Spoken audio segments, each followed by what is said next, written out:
All right, let's talk SEO. So, AMP is dead. Are we done with it? Looks that way. It looks that way. But first, a quick message from our sponsor. Finding a good SEO partner that specializes in content marketing can be hard.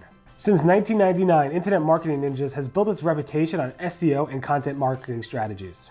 Internet Marketing Ninjas is run by Jim Boykin. I've known Jim for close to 20 years now. He's been a very hands-on SEO, he's a very hands-on CEO as well, and he's built a great team at the Internet Marketing Ninjas. From what I hear, their clients are very happy with them too.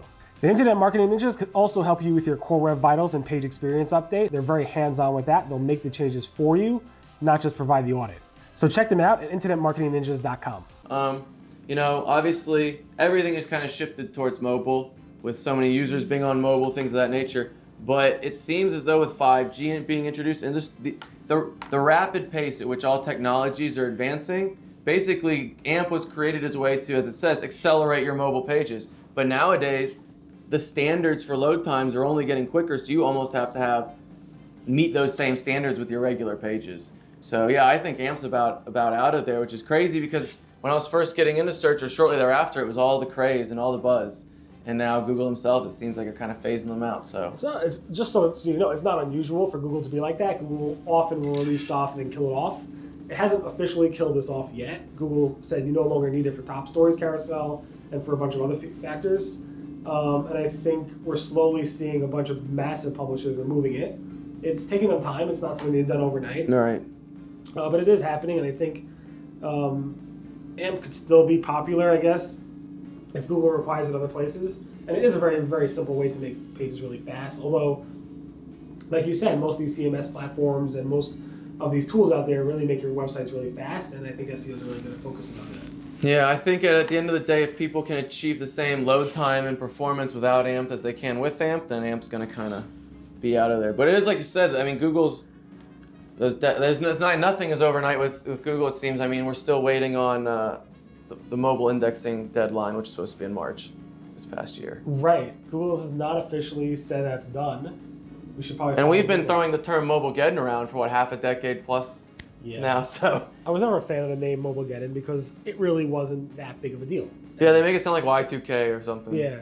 It's like any of these pre-announced Google things that Google announces, gives us 6 to 12 months of notice ahead of time. Usually those types of things are really very lightweight signals if you look at the history of these algorithm updates. Even the page experience one most recently. Yeah, page experience, HTTPS, Mobilegeddon, whatever you name it, anything Google gave us months and months, even the mobile intrusive interstitial thing, all that stuff didn't really have a huge impact on rankings. It's the stuff that Google doesn't announce, like the core updates and stuff like that. Yeah, at the end of the day, and it sounds so corny and cliche, but it's really the content is king. I mean, you can't have a website, it takes 30 seconds to load, but at the end of the day, there's almost nothing that will outrule relevance. Right. So if you have the best content, I mean, you shouldn't neglect your website and your performance, but I mean, that's the key to the kingdom, it seems. For sure, 100%. But obviously, if you're comparing one site to another site and they're both equivalent, Some tiebreakers, those tiebreakers come into play. But again, it's not something anybody watching this should be too nervous about. I think everything should be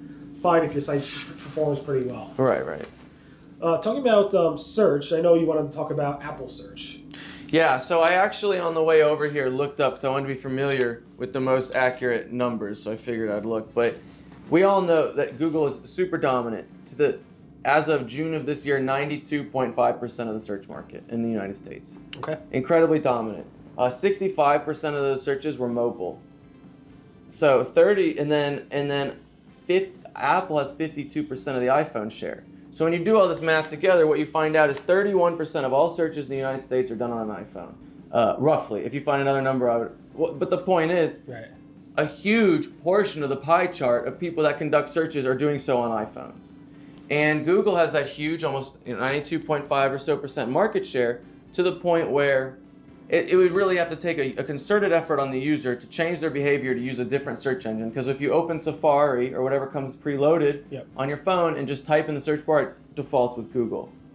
And no search engine's really been able to penetrate that huge pie chart. But then you talk about Apple, they have this Spotlight, I believe it's called Spotlight, where they're talking about potentially introducing their own search engine. And now normally you'd think, what's the point? Or like this, it's going up against Google is a tall order. But that being said, when you factor in 30+% of searches are on iPhones, and then what percent of those people are too lazy to make the concerted effort to ensure I'm still on Chrome? All Apple has to do is make the default search engine on their phones that Apple search engine, and almost overnight I think they get a portion of that search share, right?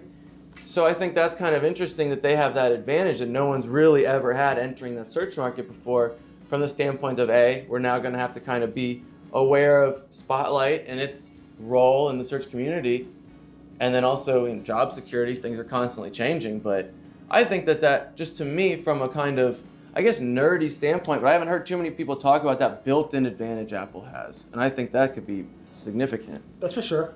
There's a reason. I think the latest estimates Google said, that analysts said, I think Bernstein said that that Google pays Apple $15 billion per year, at least last year, for becoming the default search on Safari, mobile Safari. Not even, maybe also desktop Safari, but either way, I mean, mobile Safari is the one. Right. And that's huge amounts. I think previous years was like 9 billion. It was some crazy number. But they certainly make it back on the ads off those users. I would assume so. Yeah, I assume there's an ROI there for them. In addition, it's interesting you mentioned those numbers, because when Google first, Microsoft had Internet Explorer back in the day. Yeah. Early on, and then Microsoft released their own search engine, like MSN Search or something like that. And I thought Google was doomed because Google did not have market share. They didn't have Chrome yet. They didn't have Android yet, and I thought they would be doomed because it was Microsoft just the name recognition, I guess. Yeah, but people still went directly to Google, even though Microsoft made MSN Search or whatever the search engine was back then the default on that browser. So I definitely agree. There's obviously a reason Google's paying Apple $15 billion. I mean, I don't think it's going to overnight change the entire industry, but I just think it is something to notice, because for most of, if not all of our careers as search engine optimization individuals, Google's been the big bad guy on the yard. Yeah. And so I think Apple's really the one that has an opportunity at least to take some of the market share, because I think most other attempts have proven pretty futile.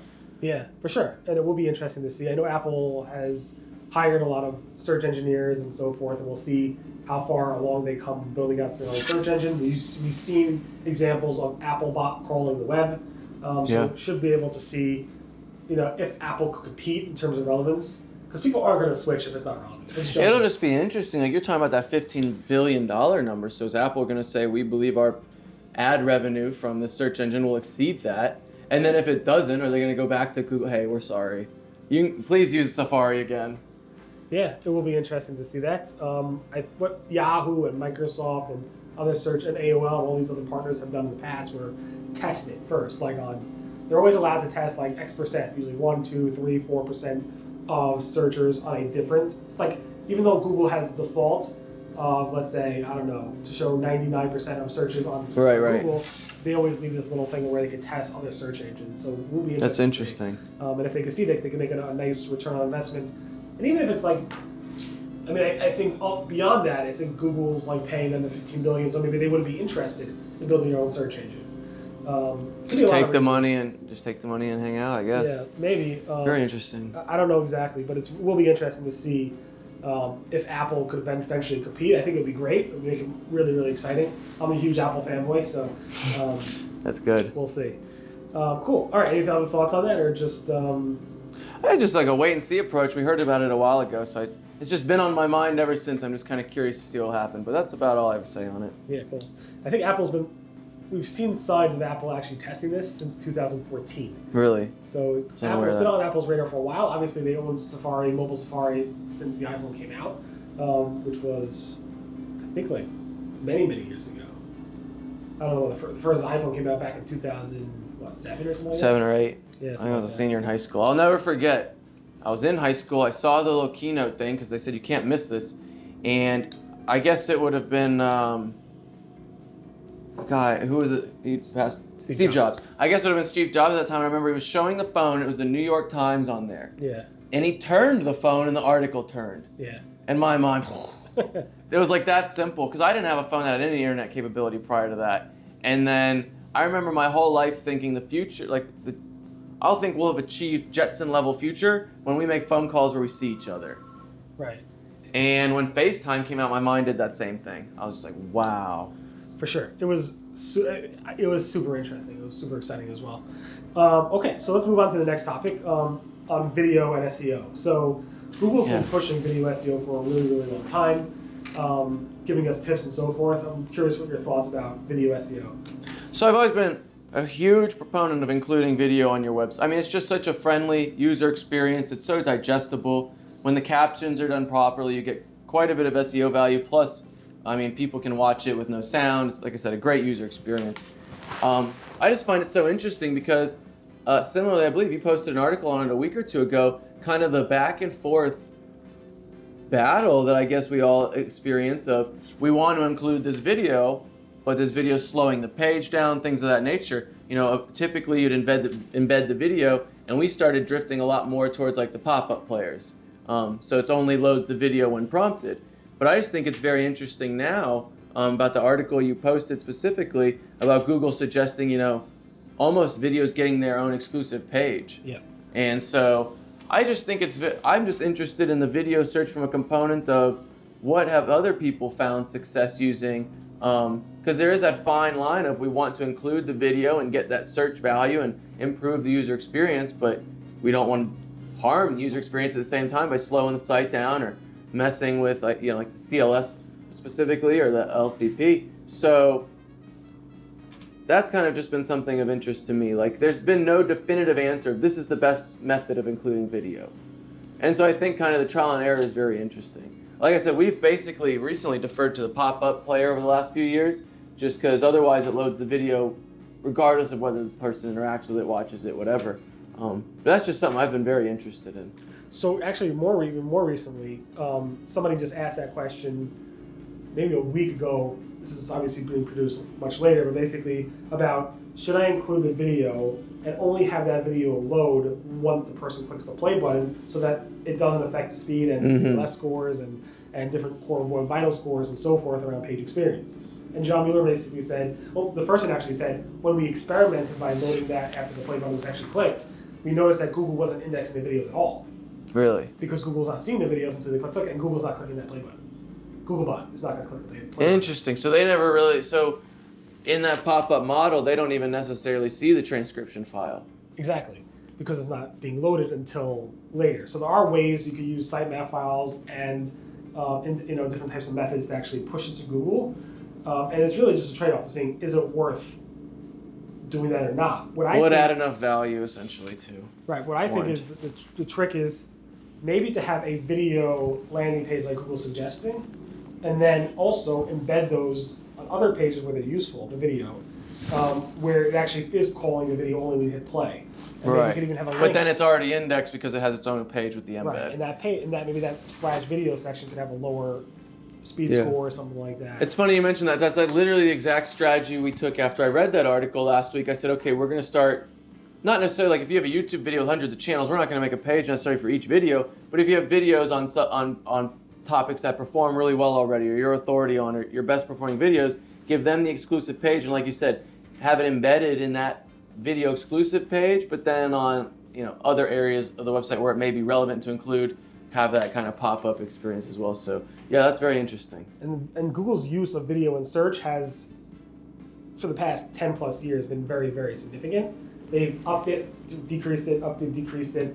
But now with this new MUM stuff, the multivariance, right, whatever media stuff, where they're using machine learning technology to understand the videos better. Google at the search on event just a couple months ago said they're going to actually surface not just visual images, but also video content, what's spoken in the video, more in search. And actually this morning I just saw somebody actually talk about do a long tail query in Google, and then there was a carousel on top of the page that basically talked about this is answered in this video.